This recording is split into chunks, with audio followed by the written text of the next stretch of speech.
Right. I mean, as far as the Indo-Pacific countries or APEC members are concerned, I think there's a recognition that we're facing what historians like Adam Tooze call as a polycrisis. Historically, when we had concerns about a crisis, we will look at a center of gravity, right?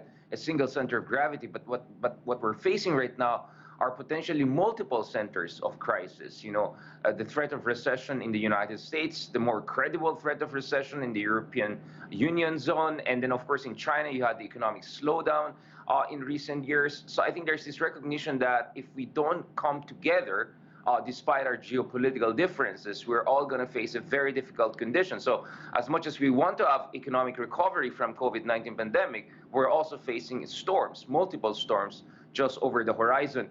And that is why if you look at the speech by President Xi Jinping at the APEC, he essentially reiterated what was achieved during the Bali détente, when he met President Biden. I mean, the idea there is this: we cannot afford to have a kind of a destructive geopolitical showdown at this point in time, in as much as some sort of strategic competition is inevitable.